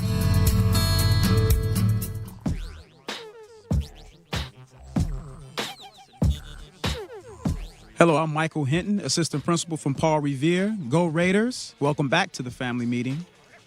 773-763-9278. Line's still full, right, Michelle? Yes, they are. Yeah, we can't take too many more. Y'all got to not be so chatty. We're running out of time now. So let's go. All right, Troy. Hello. Troy, what's up, man? Hello. Hi, Troy. Hello, Michelle. Yes. Michelle, this is Troy. You remember the one gonna jump out of an airplane without a parachute? Okay. What's he talking about? I don't know. What you talking about, man? I'm talking about I jump out of an airplane without a parachute for Michelle. Oh. No need to do that. that. He got a thing for Michelle. Okay, you got another reminder. Okay. But I heard, and it's going around that killer, he wasn't no killer. There's another killer out there. He just something like a dummy. The real killer is still out there. That's what I heard. A patsy. Is that the name for You think it was a black person? No. There was no black person. It was two guys. They say it was 2 or 3 guys had plotted this, and this guy's the dummy. The real killer is out there. They say that boy can't shoot at all. The one they got in jail. From, man? Hold on, man. Where you get that information from? You can go around the social media. You can go around on the neighborhood. Everybody talking about it. Don't do that, man. Don't do that, man. No, I'm talking about a lot of white folks saying this too. A lot of them hillbillies say, that guy was no shooter. A lot of them hillbillies say, they bet it was another shooter out there. This guy was a dummy, and this shooter's still out there. That's why you don't see them politicians out too much, because they know they figure somebody else is out there. Okay, And, let's be careful. Let's be careful about spreading stuff that we can't confirm, man. All right, let's be careful about that, because they aiming for us anyway, right? Yeah, you have a point there. But just like you hear something, you be trying to tell somebody else to be careful or something like that. That's what I'm saying. Yeah, I'm not trying to, I don't know nothing. The only thing, just like what's his name, Shoe, I see nothing to say nothing. I mean, but let's like just be careful. I was just trying to help. Let's be careful to talk about what we know, right? And what we know is that dude is trash. Right. Yeah. Right. And you got a point. You got a point there. But just like I say, I'm just saying I'm going to help somebody. And just like I'm saying I want the FBI, the police. I want them to keep the. Beg pardon? You just wanted to call and talk to Michelle. I know your game, brother. I know what you're doing, man. You trying to get down. Man, you done bust my brother. Get over here. Troy, thank you for calling today. We're going to have to let you go, okay? Thanks, okay, y'all take care. I want some FBI just stay on the case and come up with something else. I hope so. Y'all take care. Y'all be good. Be safe. You too, Troy. Have a good week, okay? Okay, Michelle. Okay. Okay, lovely, Michelle. Bye. All right, let's go with Shut Up, Eric. Chris from Chicago. Hi, to Mr. Grant's point, I just wanted to say, the white people especially white liberals, have a blind spot when it comes to our history of genocidal racism, colonialism, destroying the planet. And I once heard Minister Farrakhan say about people like Verlon, he called them super Negroes. And I was thinking the same thing about certain I call them uber liberal whites. Someone like Ezra Klein, who I read in yesterday's New York Times, kind of said is xenophobic, racist misogynistic piece of garbage like Mr. Kirk was doing everything right because he debated a few people or allowed them to talk and debate. Oh, no. Just ignoring everything else. Yeah, this is the main editorial in yesterday's New York Times. So, it's just until white people, we've controlled the planet basically for centuries, and look where we're at. We have to take ownership of what we've done. And that's all I had to say. Thank you, Chris. That was deep. That was so deep. All right. Yeah. And I bet you he can't get along with nobody in the family because of that, man. Well, here he comes again with that anti-white stuff. Or maybe his family's like him. Let's hope that. Let's hope so. But it also proves positive again that you can be trained into this behavior. Mm-hmm. I'm sure that this imbecile trained his children, and his wife is probably the same way. I think she's, they were equally yoked, as they say. Yeah. We don't know about the kids. They're little, but his wife was on his side. They spoke the same language. You learn that kind of stuff early, though. You learn that kind of stuff early. I know, but when they get into the world and see that it's not really, unless they completely isolate them, they could turn out differently. Yeah, but see, that's the thing, though. This dude, a lot of them, and I don't know about him in particular, but a lot of them, they know better. Oh, yeah. This is what they want to believe. That's why they keep saying it over and over and over. If you repeat a lie often enough, it becomes the truth in many people's minds. He wanted to believe what he said. And I suspect, but I don't know, that he knew better. He just needed it to be a certain way, which is why he kept saying it. See, I don't think that, I think it was, about the money. That's it. Bottom line. I don't think that he necessarily cared if he believed it or not. He found a thing that made him a lot of money, more money than I'm sure he thought he'd ever make in his life, and he's just going to keep the shtick going until that's a good point. He can retire. I mean, most of those people, if you listen to progressive talk radio, a lot of, like Stephanie Miller will say, she knew a lot of these people, like Rush Limbaugh. And they all were like, I don't really believe any of it, but I get a good living from it. Yeah. That's a good point. I'm with you there. Yeah. It could be a multitude of things. Sure. It could be just plain old stupidity too, right? That's true. Yeah. You ready for another call? Yeah. Yep. Paul from Seattle. Hi, Paul. Well, I don't know if I don't care if he believes that if he's putting out a toxic waste message, which he was. Yeah. Then I agree with everything that Eric has said today. Me and that. Yeah. It's like the guy was a degenerate piece of crap. So one thing I have to go over that Roosevelt misstated. Well, he understated it. Now this is the quote that he said because it's important because I've parsed this sentence. And it's important because it shows you that the guy was ignorant. He didn't know how to think. He didn't know how to write. He never wrote a book. He really never did a damn thing. He appealed to a wayward generation. It would be, my grandchildren probably. But this is what he said. So he said, I think it's worth it. I think it's worth a cost, unfortunately, of a few gun deaths every single year so that we can have the Second Amendment to fight for our other God-given rights, period. That's what he said on April 5th, 2023. So what he's saying is that gun deaths are necessary, they're predicate, so that we can have guns. That's like saying overdoses are necessary so that we can have opiates. I mean, this guy's an idiot. And then he continues with, so that we can have our Second Amendment rights to protect our other God-given rights. Well, our God-given rights we take as life, liberty, and pursuit of happiness. So he thinks that gun deaths are necessary so that we can protect our rights to life and liberty and pursuit of happiness. It's a completely messed up, contradictory, self-contradictory thing to say. Yeah. But he's a psychopath. He was a psychopath. He's a maniac psychopath.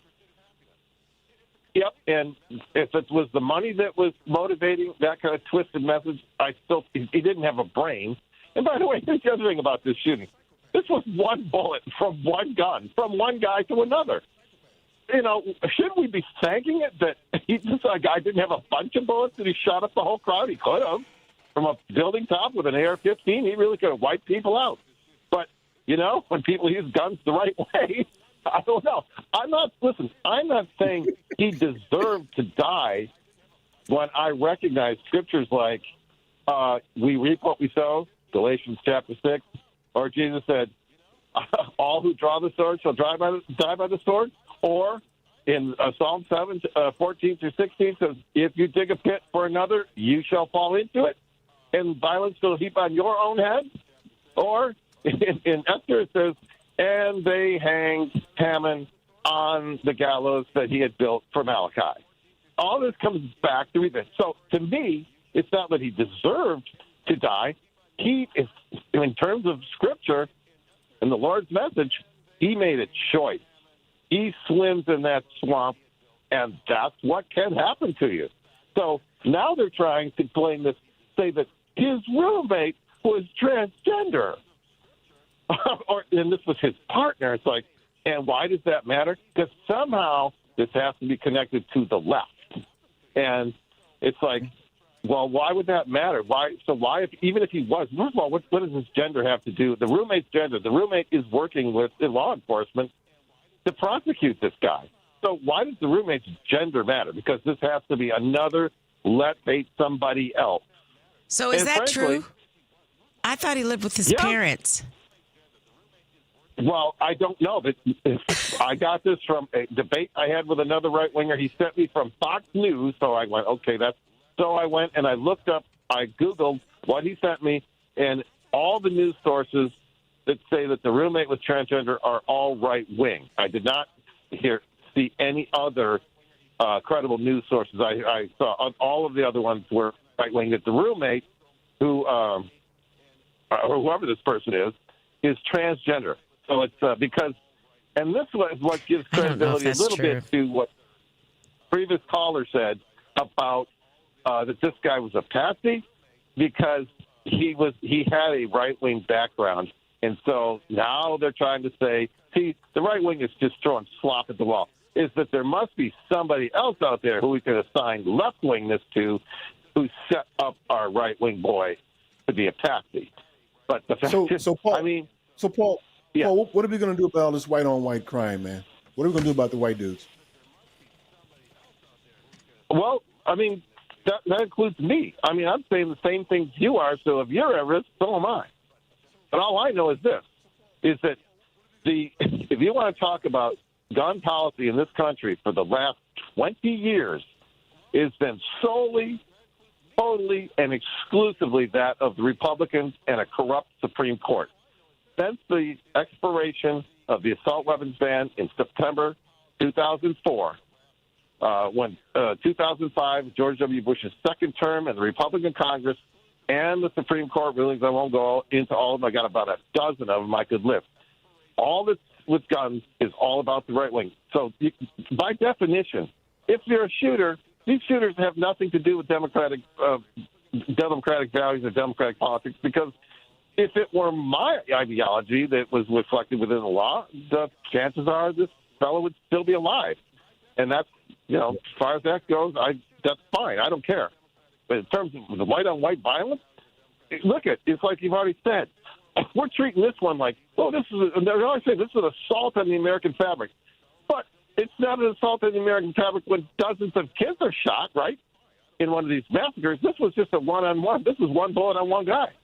But when dozens of kids are shot, and now this whole week has made me sick with Democrats falling all over themselves to unequivocally condemn this political violence. It's like, listen, I don't raise my hand and say it wasn't me if it wasn't me. I don't need to.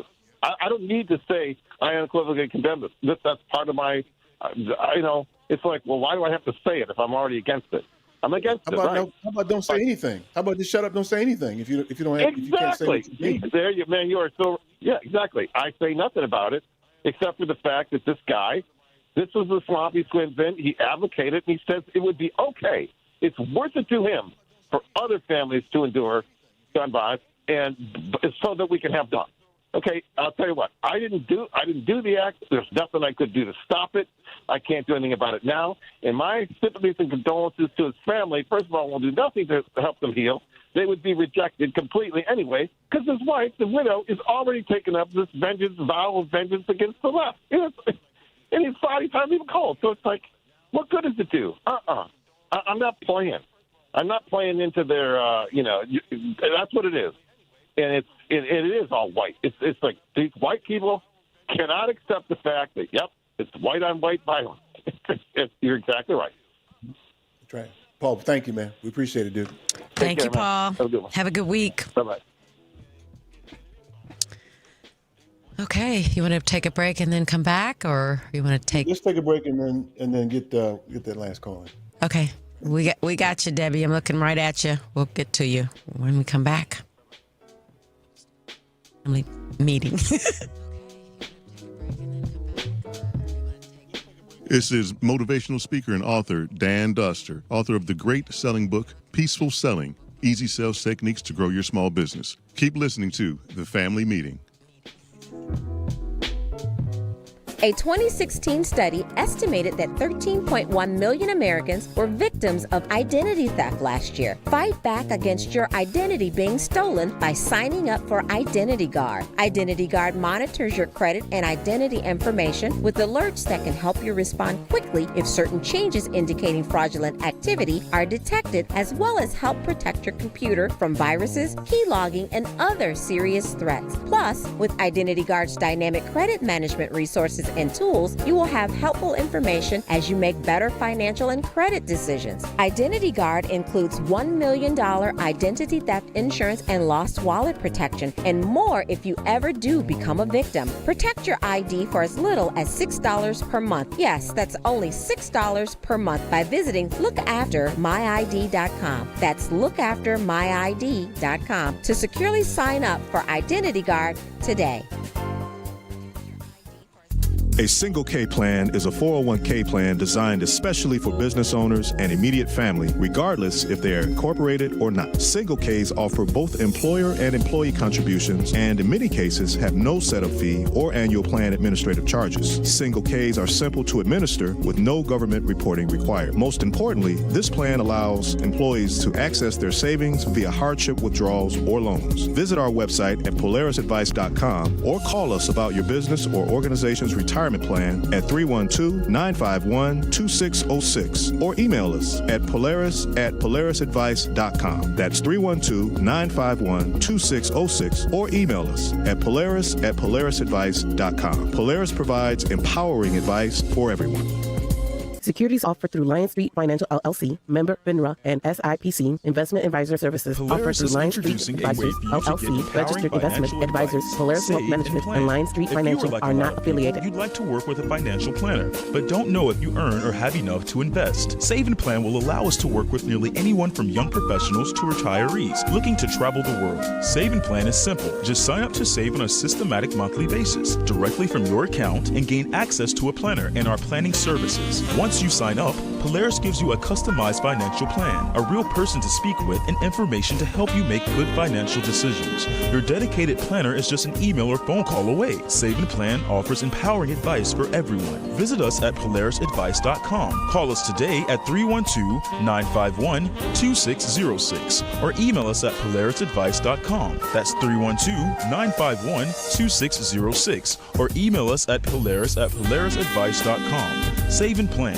Empowering advice for everyone. Securities, insurance, and advisory services offered through FSC Securities Corporation. Member FINRA, SIPC. Insurance services offered through Polaris Insurance Agency, Inc., which is not affiliated with FSC Securities Corporation. I'm Richard Chu with First Capital Insurance Group, and my website is www.firstcig.com. Welcome back to the family meeting. Who's next, Michelle? We have Debbie, but before we get her on the line, if I may thank our chat room because they have been just really involved in the conversation today. So thank you guys for chatting with each other, and I'm reading it and loving it. So thank you. Listen, let me tell you something. Chatting is cool, and I know that they're your people. Listen, this is what I can promise you. Devin already told us as people started calling the station already, or at least one person called the station already. That they're probably going to come from us or me. They'll probably come from my business. That's what they do. That's what the white dudes do when faced with what we've talked about today. Oh, yeah. And so chatting is cool, but at the end of the day, we need to have each other's back. That's right. All right. What does that mean? We got to find a way to have somebody's back so that they feel empowered to be able to say exactly how we know you feel. Yeah. But don't want to say for fear of upsetting the white dudes. Yep. True. True. I would say that they do. I think I think that's what we're doing now, slowly but surely. You want to talk to Debbie now? It ain't going to work. It'll be too late if you wait too slow. It's got to be now. I know. It's got to be right today. now. It's got to be right now. Absolutely. You're right. Yep. Hi, Debbie. Hey, the urgency of now. Yes. Often when I call, I bust Eric's chops. And sometimes he deserves it a lot, and he defends himself beautifully. And I come around, and we have a conversation. But today, I applaud you. I think you are 100% correct, and you didn't even go far enough.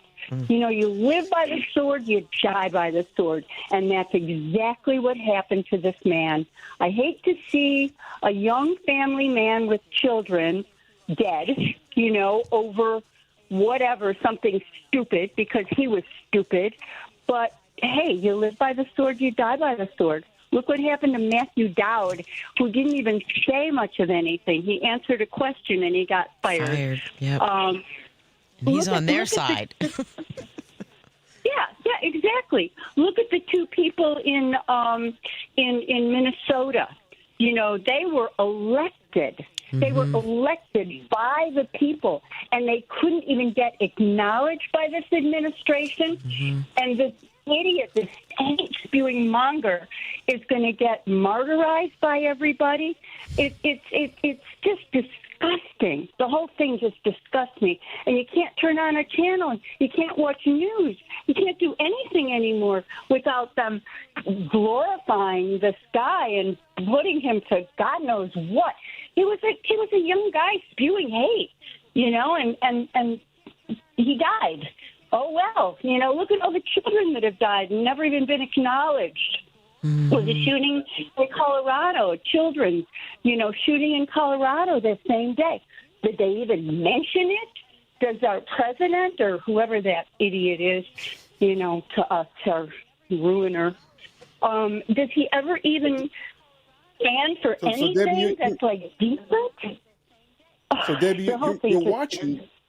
What you're watching is typically what white dudes do, right? It's white dudes who are running this media, and the people who are in front of the cameras, they feel obligated because of the white dude's gaze to make sure that they say the right thing so as not to upset the white dudes.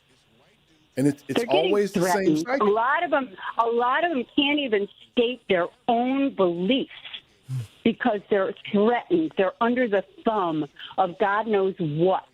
Retribution from what, from where. White dudes. Debbie, it's white dudes. It's white dudes. You know it is. Well, tell that to Tim Scott. I think he's an idiot. Yeah, come on. They're out there. They're out there, white dudes. Kash Patel is not a white dude, and he's one of the leading idiots of the pack. It's everybody that has that belief, that has that inside of them. I'm a white woman. I've got white people in my life all over the place. We would never think that way. Who even thinks that way? We believe in kindness. We believe in doing good things for people. We believe in karma. And karma's a bitch in this case, because karma got him. He spewed it, and he was a living example of it. Yeah. Yep. But, so but true. I don't like blaming one whole race of anything. You know, look at George Floyd. Look what they did to him. You know, it was just horrible. We had to, you know, talk about watching a video. How many times did we watch him dying in front of us, being choked to death? And watched it and watched it and watched it, you know, and now they're like, oh, it's terrible to watch. Or, you know what, everybody should watch it. I think everybody should watch it and see, you know, this is what happens when you do this. You know, things, you talk about the things that you want to happen to other people and that could happen, and, you know, and you believe in the Constitution. Why is it that the only time these people believe in the Constitution is for the Second Amendment? They're skirting the Constitution in every way, shape, and form, including the Supreme Court. They're supposed to uphold it. Nobody's upholding it. But, oh, my God, it's sacrosanct, you know, when it comes to the Second Amendment. Oh, that's God-given. That's not God-given. Our founding fathers wrote it. It wasn't God-given. And Alexander Hamilton was black, you know, and God bless him. And Martin Luther King, God bless, and John Kennedy and Bobby Kennedy and all the people that died for us. You know, they were the real martyrs. This guy, you know, some horrible hate-spewing monger, you know, dies, and everybody's like, oh, the poor guy. We're going to lie him in state. We're going to build a statue for him and put it in Statue Hall. Come on. Come on, you're going to put Obama's picture down in the basement and you're going to put him in Statue Hall? Says everything you need to know. Debbie, we appreciate you. Thanks for calling and listening. It's disgusting. And thank you for being honest and saying what's on the tip of everybody's tongue today, but they're also tongue-tied and afraid to say it. You got to say it. If it's true, say it. Thank you so much, guys. Thank you, Debbie. Thank you. Have a good week. So, you know, I know you do the same, Michelle, but, you know, I attempt to live my life, to be the best possible person I can, live my dash, as they say, so that when I'm gone, I left something in this world. Hopefully most of it to my children, but to the people that I knew as well. Right? This dude didn't do that. He left garbage. He left trash. And that's what we're left with now, is a bunch of trash, a bunch of the trashy people who supported his trash, attempting to exact violence and retribution on people. That's what we're left with. That's what a trashy human being leaves behind. And so when are we going to start supporting the people who don't create trash? Well, I think... What are we going to do? I mean, I think we do support those people. I mean, we are in a... We're not in a good space in America anymore. I think we take them for granted, Michelle. I think that when somebody does the right thing, we either make a really, really big deal about it for just doing the right thing, or we just accept it as it's just the right thing. And then we make a big deal about trashy people like this too often. I don't want to say all the time, but too often. Sure. So what you're watching is you're going to watch people who are going to speak their mind, like I've done today, and Michelle has supported. And they're going to come for people like us. The white dudes are. It's the white dude's gaze that does it to you. Yeah. And they're going to call me, that there are people who are going to be upset about what I said today. They're going to call me a racist. Yeah. For that. And then swear that they're not, that they have the greater good in mind. And that's why you shouldn't be on the air anymore, because you don't care about the greater good and they do. Right. And at the same time, I don't care about being on the air. I don't care a bit about it. Yep. They don't know that. Which frees me to say what I want to say. Yeah. I don't care about that. You don't do anything to me by doing that. What you're doing is you're showing that white dudes don't like it said out loud in front of a lot of people. That's all you're doing. So I understand that. I understand the game. I knew when I heard this dude got offed, I knew how they were going to respond. They were going to martyr him and, make his family man stuff, highlight that, and reprimand you if you highlight any of the negative things that he did, and they're doing that actively. You see it on social media. They reprimand people who speak ill of the dead. Well, yeah, he happens to be dead too, but he also was a trash human being. Well, and I don't know if there are any clips of him saying anything like positive and, you know, we are the world kind of stuff. I don't recall him even talking about how we can make the world a better place. Nothing redeemable. No positive contributions on the social specter that we know of. It's just black people are bad. Yeah. And they're gang members. By the way, I'm an intellectually curious person. So if somewhere along the way he did such a thing, I'd love to see it. It'd be interesting. Right? Yeah, absolutely. But I don't know that he lived for that. And sometimes people are relieved when someone's gone. And in this case, I'm relieved that he's gone. Bye. Peace. Out. Don't care where you went either. I just, don't even speculate. You know what? I don't feel one way or the other about it. I'm not glad. It just is what it is as far as I'm concerned. I just think that this is the beginning of us getting ready to solve all of this. It's getting ready to be bad, and then it's going to be good. Okay, so I wanted to make sure I did this before we close today, right? So this is where things change, right? Devin already said somebody's called the station. I wouldn't doubt more will call, more will write, right? And they'll come for us. They'll come for the station, right? And as long as, for those who want to raise hell about it, as long as I'm on the station, they'll be raising hell about it. I'm sure they will, right? Sure. The question is do people who listen, who support, who feels similar way, do they step up? Do they say something? Do they advocate? And I'm interested to watch that now. Yeah, we'll see, right?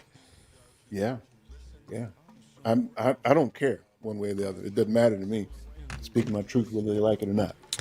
Well, that's what makes you Michelle. you. That's what makes us love you. Us. All right, go ahead and wrap us up, Michelle. We're almost done here. All right, you guys have a fantastic week. Thank you for joining us today. It was fun, and you guys always manage to roll with us when we are out of sorts. So thank you, Devin. And have a great week, everybody. We'll see you next Sunday. Peace. Joking, candlelight, talking about how you and your ex-man fight. Tropical sight, be saying white. Listen, seafood dishes, wine cooler, champagne wishes, waterbed head.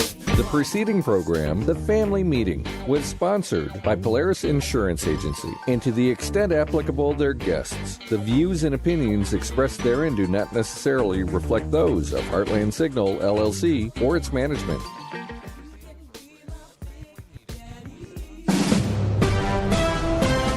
NBC News Radio, I'm Rob Martier. The man accused of assassinating Charlie Kirk is set to be in court this week. Tyler Robinson will be arraigned on state murder charges on Tuesday and is also expected to be charged federally at some point. He could face the death penalty.